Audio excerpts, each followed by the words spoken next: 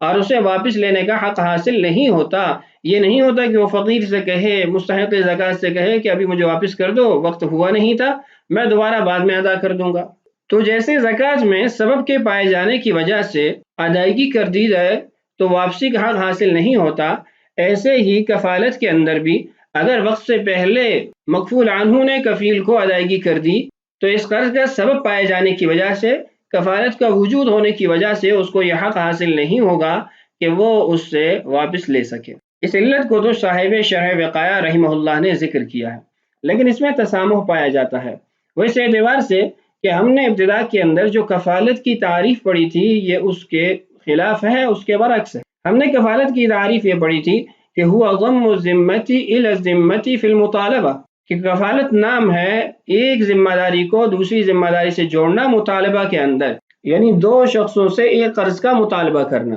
اور جو دوسری تعریف تھی ضم الذمۃ الی الذمۃ فی الدین، اس کو ہم نے غیر صحیح قرار دیا تھا کہ دین کا تعدد اس سے لازم آ رہا تھا۔ تو شارح رحمہ اللہ نے جو علت ذکر کی ہے اس سے تو دو قرض کا وجود پایا جا رہا ہے کہ ایک کفیل کا مکفول عنہ پر قرض اور دوسرا مکفول لہو کا کفیل پر قرض، جبکہ ہم نے کہا تھا کہ مکفول لہو کا کفیل پر قرض نہیں ہوتا، اس کو قرض کے مطالبے کا حق حاصل ہوتا ہے۔ تو یہ علت بنیادی جو ہماری تعریف ہے کفالت کی اس کے خلاف ہے۔ تو آئیے صاحب ہدایہ نے جس علت کو ذکر کیا ہے اس کو پڑھتے ہیں۔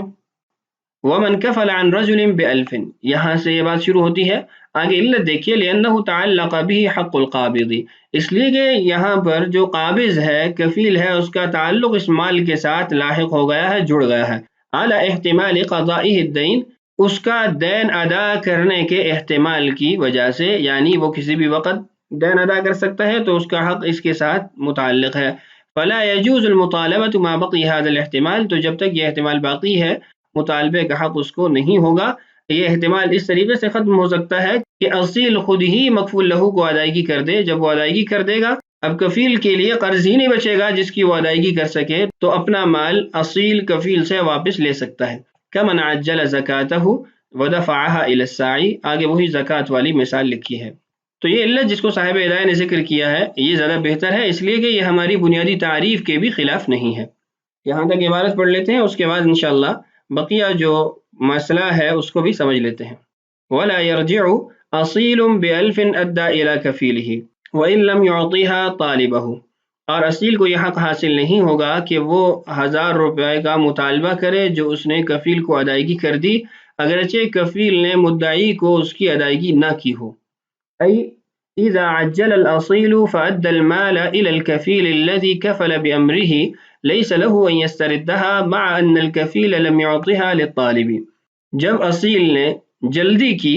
اور مال کفیل کے حوالے کر دیا، ایسا کفیل جس کو اس نے اپنے حکم سے مقرر کیا ہے، اپنے کہنے سے کفیل بنایا ہے، ليس له، تو اس کو یہ حق نہیں ہوگا أن يستردها کہ وہ اس سے واپس لے، مع أن الكفيل،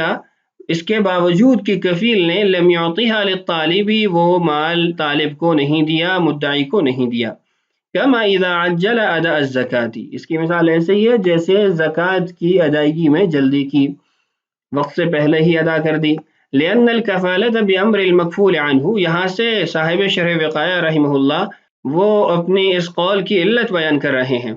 کہ ایسی کفالت جو مکفول عنہ کے کہنے پر قائم ہو، انعقدت سببا للدینین، وہ دو قرضوں کا سبب بنتی ہے، اس سے دو قرض وجود میں آتے ہیں۔ دین الطالب علی الکفیل، ایک قرض مدعی کا کفیل پر،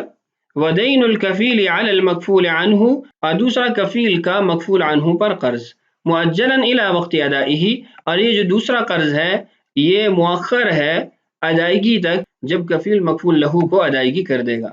فَإِذَا وُجِدَ السَّبَب، تو جب سبب پایا گیا یعنی کفالت پائی گئی، وعجل، اور اس نے قرض کی ادائیگی میں جلدی کی، صح الاداء،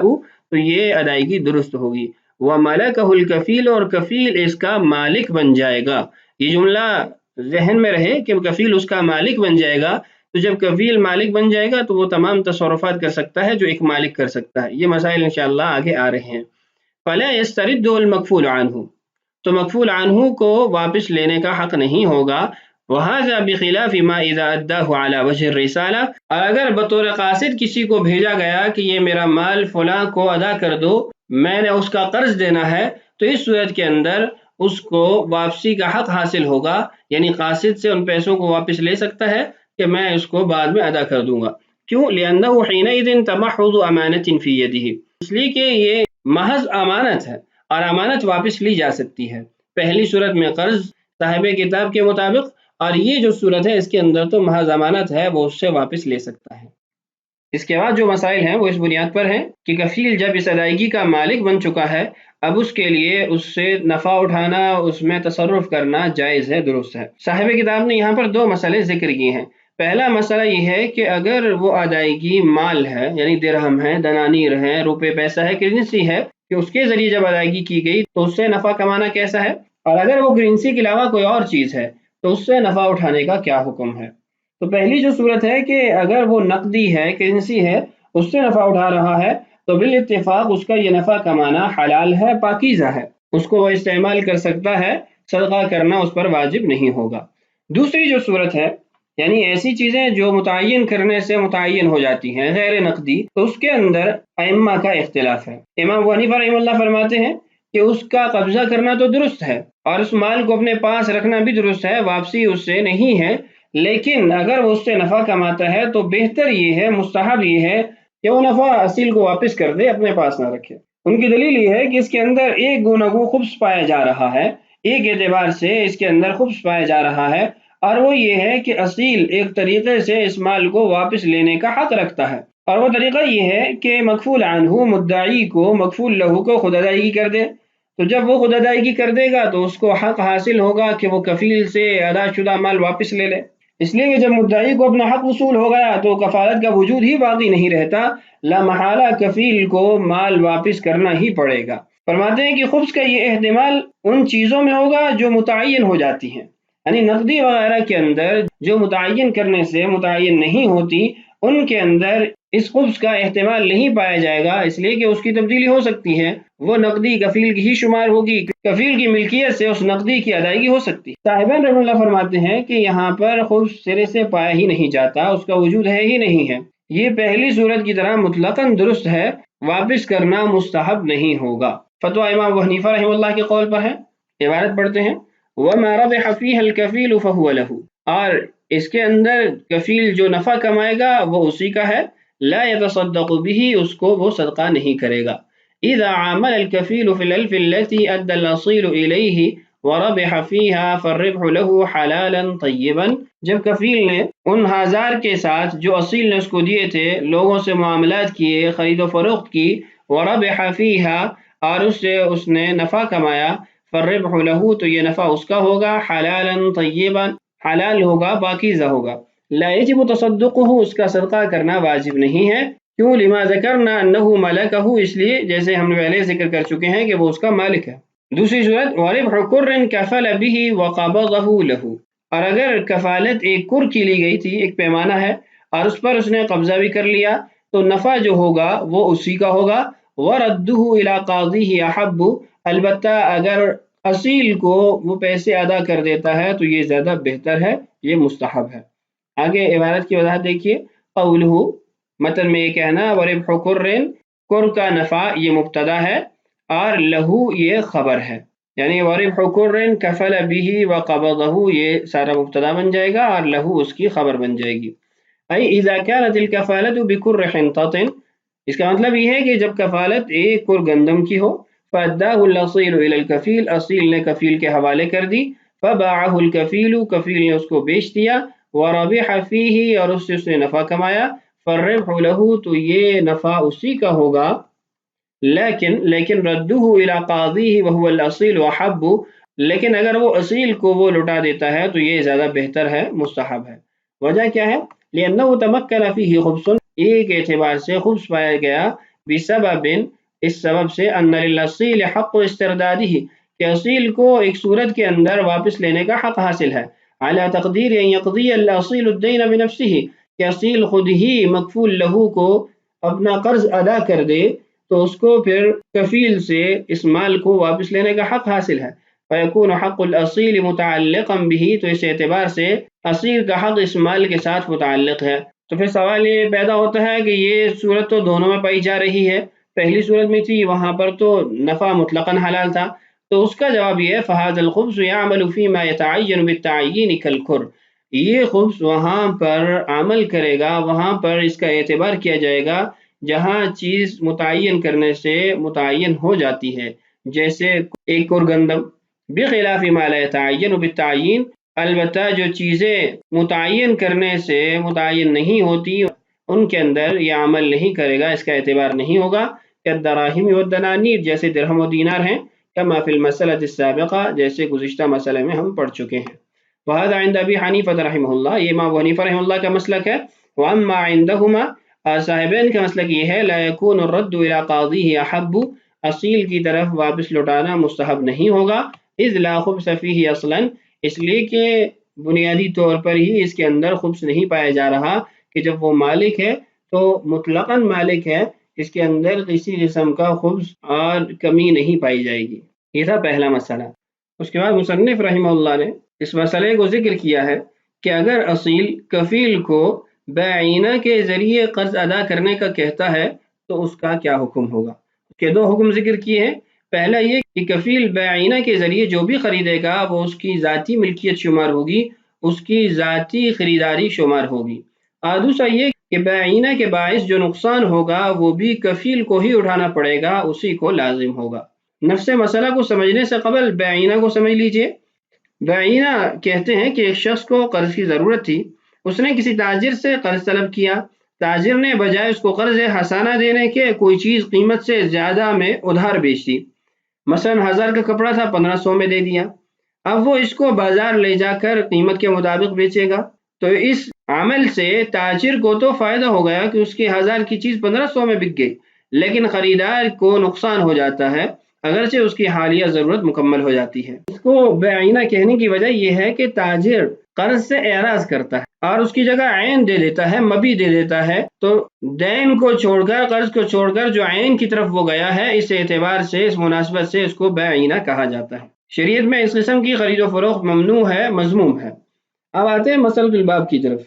مسئلہ یہ ہے کہ کفالت میں قرض کا جو وقت تھا وہ آ گیا، مدعی قرض کا مطالبہ کر رہا ہے، مکفول عنہ کفیل سے کہتا ہے کہ بیعینہ قائم کرو، اس کے ذریعے قرض کی ادائیگی کرو، اس میں جو نقصان ہوگا وہ میرے ذمہ ہے. تو اگر کفیل اس کی بات مان کر بیعینہ کر لیتا ہے تو یہ بیعینہ کفیل کی طرف سے قائم ہوگی اور نقصان بھی اسی کے ذمہ ہوگا، یعنی اسی کو اس نقصان کو برداشت کرنا پڑے گا. مکفول عنہ کا اس میں کوئی اعتبار نہیں ہوگا کہ اس نے کہا ہے، اس نے حکم دیا ہے. مکفول عنہ کا اعتبار نہ ہونا اور کفیل کی طرف سے اس بیع کا قائم ہونا اور نقصان بھی اسی کے لیے اٹھانا ہے، اس کی دو وجوہات صاحب کتاب نے ذکر کی ہیں. پہلی وجہ یہ ہے کہ یہاں پر توکیل درست نہیں ہے، یعنی جو وکیل بنایا جا رہا ہے وہ درست نہیں ہے، اس لیے کہ اس نے یہاں پر اس کو خریدنے کا وکیل بنایا ہے، اور خریدنے کی وکالت کے اندر اس کو مقدار اور قیمت بتانی تھی جو یہاں نہیں بتائی، تو مبی کی مقدار، کپڑے کی مقدار بھی مجہول ہے اور قیمت ثمن بھی مجہول ہے، تو وکالت کے اندر جہالت کا پایا جانا اس کو فاسد کر دیتا ہے، ختم کر دیتا ہے. دوسری وجہ یہ ہے کہ اس میں نقصان کی ضمانت پائی جا رہی ہے، اس لیے کہ جب وکالت درست نہیں ہے تو گویا اصیل کفیل کو کہہ رہا ہے کہ تم چیز خریدو اپنی ذات کے لیے، جو چیز تم خریدو گے اس کے اندر جو تمہیں نقصان ہوگا اس کا میں ضامن ہوں. تو اب یہاں پر وہ نقصان کی ضمانت دے رہا ہے، جبکہ نقصان ایسی چیز ہے جو مضمون نہیں ہے اور کفالت مضمون چیز کی ہوتی ہے، تو ایسی چیز جو مضمون نہیں ہے اس کی کفالت درست نہیں ہے۔ دیگر الفاظ میں ہم یوں بھی کہہ سکتے ہیں کہ نقصان کی کفالت درست نہیں ہے۔ تو ان دو وجوہات کی بنیاد پر، ایک مبی کی مقدار اور قیمت مجہول ہونے کی وجہ سے وکالت فاسد ہو گئی، اور دوسرا یہ کہ جب وکالت فاسد ہو گئی تو اب نقصان جو ہو رہا ہے وہ کفیل کا ہو رہا ہے، اور کفیل کے نقصان کی کفالت لینا درست نہیں، اس لیے کہ وہ غیر مضمون ہے۔ تو یہ تھا نفس مسئلہ۔ آئیے اب عبارت پڑھتے ہیں۔ کفیل امارہ اصیلہ، کفیل کو اس کے اصیل نے حکم دیا بأن یتعین علیہ ثوبا، کہ وہ بعینہ کے ذریعے اس کے لیے کپڑا خریدے، ففعل، اس نے ایسے ہی کیا، فہو لہ، تو یہ کپڑا اسی کا ہوگا، یہ مبی کفیل کا ہی شمار ہوگا۔ ای امر الاصیل الکفیل، عبارت کی وضاحت یہ ہے کہ اصیل نے کفیل کو حکم دیا بأن یشتری علیہ ثوبا، کہ وہ اس کے لیے کپڑا خریدے، بطریق العینۃ، بعینہ کے ذریعے۔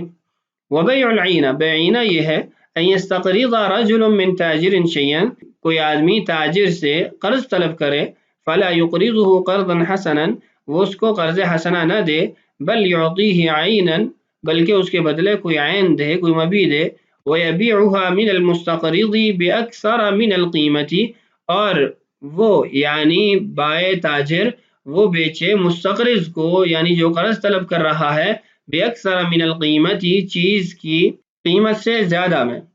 فالعینۃ مشتقۃ من العین، عینہ یہ عین سے مشتق ہے، سمی بها، اس کو عینہ اس لیے کہا گیا لأنہ اعراض عن الدین الی العین، اس لیے کہ یہاں پر دین سے اعراض اور عین کی طرف جانا پایا جا رہا ہے۔ فالاصیل امر کفیلہ، تو اصیل نے حکم دیا اپنے کفیل کو بأن یشتری ثوبا باکثر من القیمہ، کہ وہ کپڑے کو اس کی قیمت سے زیادہ میں خریدے، لیقضی بہ دینہ، تاکہ وہ ان پیسوں کے ذریعے اس کا قرض ادا کر دے، ففعل، اور اس نے ایسا کر دیا، فالثوب للکفیل، تو اس صورت کے اندر جو کپڑا خریدا گیا ہے وہ کفیل کا ہوگا۔ اس کی وجہ کیا ہے؟ لأن هذه وکالۃ فاسدۃ، پہلی وجہ یہ ہے کہ یہ وکالت فاسدہ ہے، اس کے اندر خرابی پائی گئی ہے، لعدم تعیین الثوب والثمن، وہ اس اعتبار سے کہ یہاں پر کپڑے کی مقدار کو یعنی مبی کی مقدار کو نہیں بیان کیا گیا، وہ مجہول ہے، اور دوسرا یہ کہ ثمن قیمت بھی مجہول ہے۔ وما ربح بائعہ فعلیہ، بائع نے جو فائدہ اٹھایا، جو نفع کمایا، وہ تو اسی کا ہے،